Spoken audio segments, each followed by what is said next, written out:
Hello guys! Kumusta na po kayo? Welcome back po ulit sa Lutong Pinoy sa Amerika. And for today's video po, ako po ay magluluto ng chicken pastil. Yung tumitrending na chicken pastil sa atin sa Pilipinas. Since hindi naman po kami nakakauwi ng Pilipinas at nakikurious lang po talaga ako ano po lasa nitong chicken pastil na to. Kaya po ilang beses ko po siyang sinubukan at nagustuhan po namin siya. Kaya ito po, i-share ko po sa inyo ang aking recipe. Okay guys, ito po yung kailangan nating sangkap para po sa ating lulutuing chicken pastil. Pakukuluan muna po natin tong ating chicken breast. Ito po, meron po akong 1 pound ng chicken breast dito.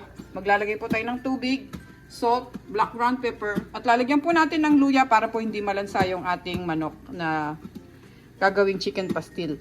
Tapos ito naman po ang ating ipanggigisa. Meron po tayo ditong olive oil. Pwede naman po kayong gumamit ng kahit anong cooking oil na available po sa inyo. At medyo madami-dami po yung kailangan natin para po hindi dry yung ating chicken pastil.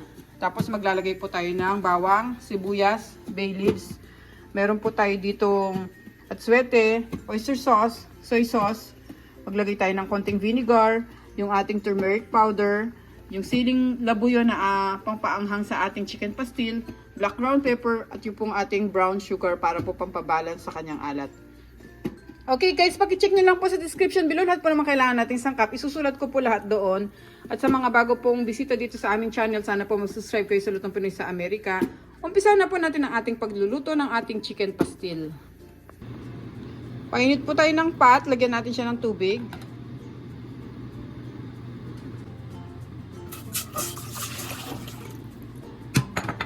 Tapos lagay natin yung chicken breast. Lagyan natin siya ng salt. Para may lasa na yung ating manok. Tsaka ng black ground pepper. Tapos lagay na rin natin yung ating luya.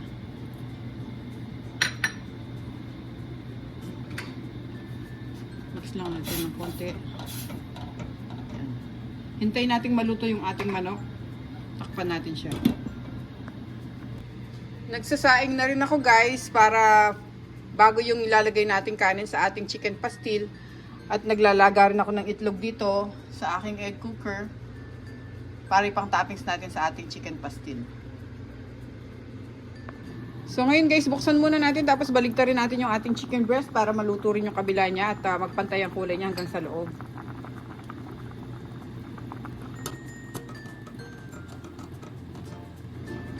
Tapos takpan ulit natin siya at i-continue pa natin yung pagluluto kasi hindi pa talaga luto yan hanggang sa loob. Medyo hinaan lang natin ng konti yung apoy para hindi lumalabas yung steam ng ating pinapakuluan. And guys, tapos na yung itlog na nilalagay natin. Pwede na natin silang ilagay dito sa tubig na may yelo.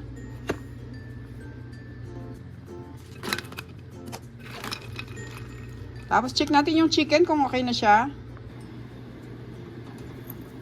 Yan, luto na yung chicken natin. Pwede na natin tanggalin dito sa ating pot.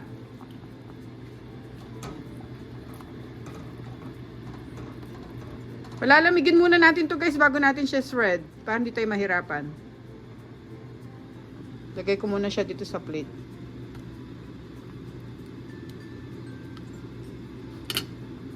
Natin yung stove. Ngayon malamig na yung manok natin guys, pwede na natin siyang shred or himayin natin. Susot lang ako ng gloves.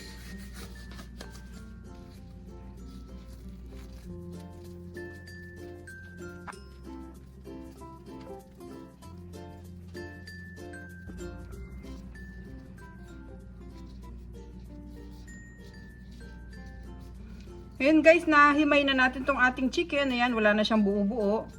Dapat kasi talagang medyo pinong-pino yung ating gagawin para maganda yung texture ng ating chicken pastil. So ngayon pwede na tayong maggisa at lulutuin na natin ang ating chicken pastil. Okay guys, nagpainit na ako ng ating kawali. Lagay natin yung ating mantika.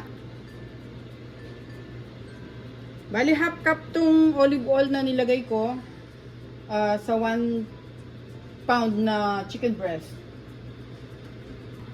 Ngayon lagay natin yung ating bawang.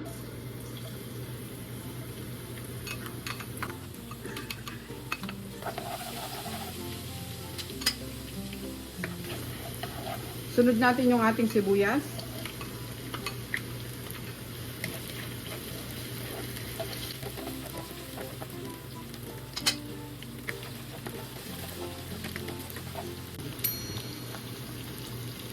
Tapos lagay na natin yung ating atsuete. Ito ay naglalagay ng atsuete para sa color ng ating chicken pastil. Tapos lagay natin yung chicken.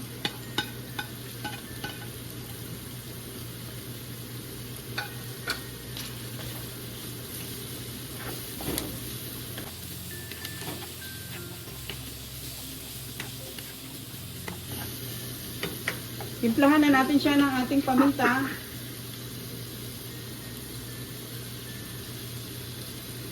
Lagay ko na rin yung soy sauce.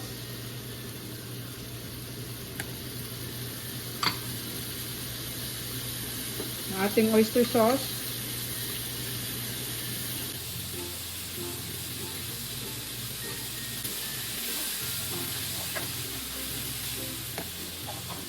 Tapos lagay natin yung bay leaves.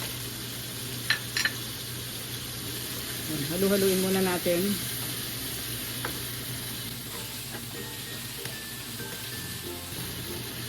After natin siya mahalo, pwede na natin ilagay yung ating vinegar. Pero hayaan lang muna natin siyang kumulo ng kumulo para maluto yung vinegar natin. Yan. Huwag muna natin siya haluin ng mga 3 minutes. Ngayon after 3 minutes, pwede natin haluin. Lagay na natin yung mga natitira pa, itong ating turmeric powder. Tsaka yung brown sugar.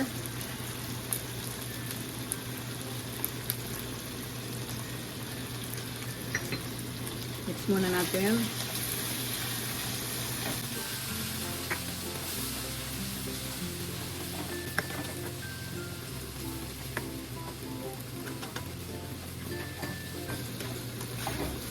Ngayon guys, pwede na natin ilagay yung ating pampaanghang, yung ating siling labuyo.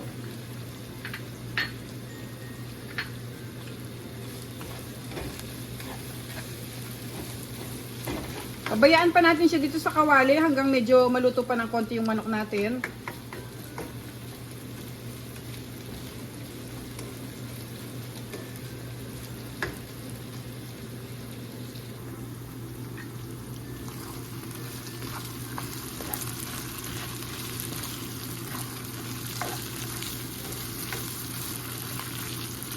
Ngayon guys, luto na tong ating chicken pastil pagka ganyan na siya, oh. Yan, pwede na yan. I-off na natin yung stove at ilagay na natin siya sa ating serving plate.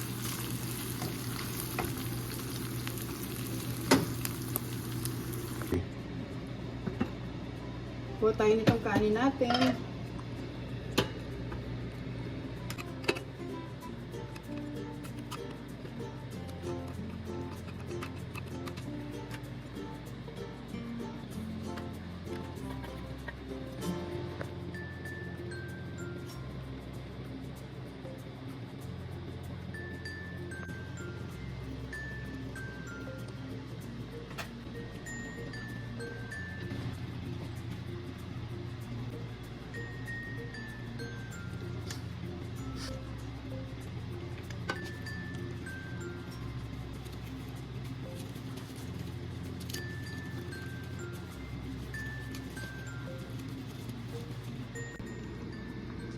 Okay guys, thank you so much for watching. Ito na po ang ating napakasarap na chicken pastil. Pwede nyo po yung gayahin, lalo na po tayong mga nasa abroad. Hindi po tayo makauwi ng Pilipinas. At namimiss natin ang mga pagkain doon, lalo na yung mga nakikita natin sa social media. Pwede po natin siya i-try sa bahay. Kaya ito, ginawa ko po itong chicken pastil para i-share ko po sa inyo. Thank you so much po for watching. Sana po mag-subscribe kayo sa Luto Pinoy sa Amerika. At sa mga bago po dito sa aming channel, pakicheck nyo po yung other videos namin. Marami po kami masarap na recipe doon. Ingat po tayong lahat guys. God bless po sa ating lahat. At kain na po tayo. Ito na po ang ating napakasarap na chicken pastil. Thank you po.